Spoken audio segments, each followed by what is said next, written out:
প্রথমে আপনাকে নৌকাটাতে উঠতে হবে। ঠিক আছে, যদি কেউ স্বপ্নদ্বীপ যেতে চান তাহলে আপনাকে প্রথমে নৌকাতে উঠতে হবে, প্রতিজন 40 টাকা করে। আর যদি রিজার্ভ যেতে চান তাহলে তো কোনো কথা। ঠিক আছে, স্বপ্নদ্বীপ যাওয়ার প্রথম প্রসেসটা হচ্ছে এটা।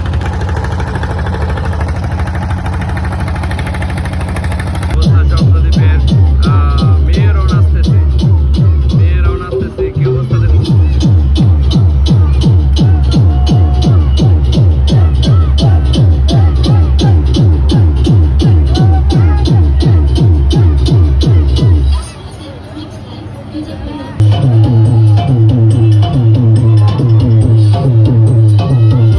বাংলাদেশের ছেলেদের কি একটা অবস্থা।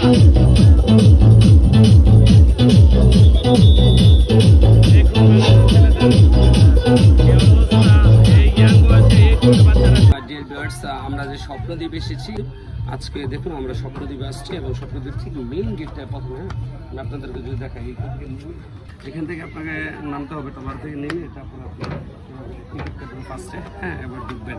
আমি আপনাদেরকে দেখাচ্ছি কিভাবে এখানে ঢুকবেন। প্রথমে স্বপ্নদ্বীপ, এই যে দেখুন এটা হচ্ছে টিকিট কাউন্টার। ওকে, স্বপ্নদ্বীপে যে টিকিট কাউন্টার রয়েছে এটাতে, ঠিক আছে, প্রবেশ, এটা হচ্ছে প্রবেশ পথ। ঠিক আছে, সুন্দর। যদি কখনো আসেন এই স্বপ্নদ্বীপ তাহলে যেরকম আমরা দুজন ঢুকবো ইনশাল্লাহ। এই স্বপ্নদ্বীপে 50 টাকা করে 100 টাকা লাগবে। ঠিক আছে, আপনি যদি স্বপ্নদ্বীপ আসেন, এখানে আঙ্কেলটা বসে আছে। স্বপ্নদ্বীপ ঢুকতে গেলে কারণ তাদের অনেক এখানে খরচ হয়েছে টানতে, হ্যাঁ, তো এখানে 50 টাকা করে 100 টাকা লাগবে। ঠিক আছে, আপনারা টিকিট কেটে তারপরে স্বপ্নদ্বীপ ঢুকতে পারবেন ইনশাল্লাহ। ওকে, টিকিটটা চেক করেন না, এই যে ভাইয়া আসলে টিকিটটা চেক করেন। ঠিক আছে ভাই, কিন্তু সালমান শাহ ভক্ত। সালমান শাহ ভক্ত, দিকে সালমান শাহ মতো না। ভাই নাম কি? দেখেন, তাহলে এইভাবে দেখাবো ইনশাল্লাহ।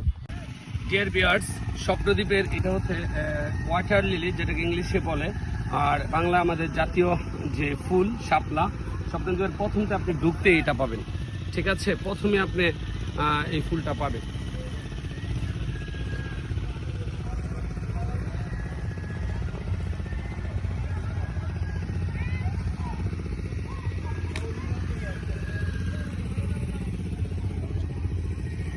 আমি পুরোটা দেখাচ্ছি যে শাপলার, স্বপ্নদ্বীপের শাপলার পুরোটা একদম। স্বপ্নদ্বীপের এই জায়গাটাতে আপনি পাবেন অত্যন্ত সুন্দর, যে প্রথমে ঢুকেই জায়গাটা পাবেন। একজন বাচ্চাদেরকে দেখে যে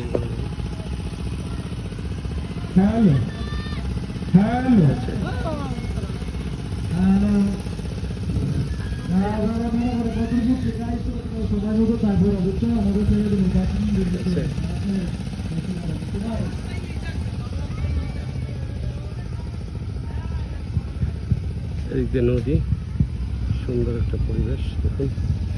ঠিক আছে, ভালো লাগবে, আসতে পারেন আসলে স্বপ্নদ্বীপের জায়গাটিতে, ভালো লাগার মতো একটা প্লেস। স্বপ্নদ্বীপের এই যে দেখুন পাহাড়, এখান থেকে এসে আপনার এখানে উঠে আপনারা পরন্ত বিকালের, ঠিক আছে, সিনারি উপভোগ করতে পারবেন। অনেক উচ্চ, আমি আপনাদেরকে দেখাই।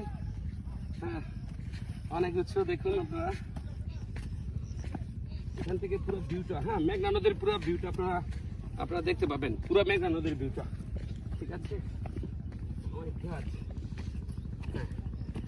যদি আপনাদেরকে এখান থেকে দেখাই, ঠিক আছে, দেখুন এই পাশ দিয়ে পুরো 2500 এই যে নারায়ণগঞ্জের এই সাইডটা পুরোটা 2500 পুরোটা দেখা যাচ্ছে। আর এদিক দিয়ে নরসুন্দের যে সাইড গোপালদি, এই যে সাইডটা গোপালদি দেখা যাচ্ছে, গোপালদি। আর সাথে রয়েছে চোরদুগুলদি একটা প্লেস আছে, কেমন আমার সঙ্গে। এটা হচ্ছে আমাদের এই যে বাঞ্ছারামপুরের ফেরিঘাট। তারপরে এখান থেকে ধরে মেঘনা নদীটা এদিক দিয়ে 2500, ঠিক আছে, 2500। এদিক দিয়ে গোপালদি রয়েছে, ঠিক আছে, গোপালদি দিক দিয়ে একদম নরসুন্দি গেছে রাস্তাটা। আর এদিক দিয়ে চোরদুগুলদি আমাদের একটা গ্রামের নাম, নরসুন্দি থানা। আর এদিক দিয়ে শিবপুর বাঞ্ছারামপুর থানা। স্বপ্নদ্বীপ এখন গাছে গাছে ভরে গেছে, প্রচুর পর্যটক এখানে আসে, ঘুরতে আসে, দেখতে আসে। যদি স্বপ্নদ্বীপ আসেন তাহলে স্বপ্নদ্বীপের এই জায়গাটাতে উঠে আপনারা পিক নিতে পারবেন। এবং আমি যদি আপনাদেরকে দেখাই, দেখুন এই স্বপ্নদ্বীপের এখানে এসে আপনারা পুরোটা এরিয়া দেখতে পারবেন।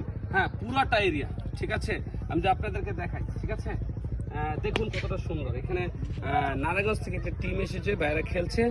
ওকে, তারা এসএসসি বেচ 2003, তারা এখানে খেলছে, সবাই খেলছেন। দেখুন আমি আপনাদেরকে দেখাতে চেষ্টা করি। দেখুন স্বপ্নদ্বীপের এই জায়গা থেকে আপনি যদি দেখতে চান, ওই পাশে রয়েছে করিতোলা, কানাইনগর থেকে দূরে সব, এবং মেঘনা নদীর একটি অংশ, ঠিক আছে। এই যে দেখুন, এই যে ভাইরা রোদ্রে, হ্যাঁ আজকে ফ্রাইডে, অথচ ভাইরা খেলছে। নারায়ণগঞ্জ থেকে এসেছেন ভাইরা, এই যে তারা একসাথে এখানে এসে খেলতে পারবেন। যারা আসেন দূর দূরান্ত থেকে আসলে আপনারা খেলতে পারবেন, ঠিক আছে। এরপরে এদিক দিয়ে যদি আমি আপনাদেরকে দেখাই পুরোটো, এই যে হ্যাঁ এই যে এখানে অত্যন্ত সুন্দর মনোরম পরিবেশ জায়গাটিতে। আপনি যদি দেখতে চান এই পাশ দিয়ে যেতে পারবেন, তারপরে এদিকেও যেতে পারবেন। আর সাথে একটি পুকুর রয়েছে, হ্যাঁ পুকুরের পাশাপাশি এইখান দিকেও সামনে যাওয়া যাবে। মোটামুটি 3টা সাইড, সাথে বিশাল একটি মাঠ, ঠিক আছে। আপনারা যদি আসতে চান তাহলে এদিকেও আসতে পারেন, ঘুরতে পারেন। দেখুন কতটা সুন্দর 3টা রাস্তা যদি দেখেন, দেখুন এই যে অসাধারণ এই যে ভিউটা, আপনাদের কাছে ভালো লাগবে স্বপ্নদ্বীপের এই জায়গাটা। আসুন আসলে ঘুরে যান, ঠিক আছে। দেখুন এই গাছগুলা মোটামুটি অনেকটাই সুন্দর।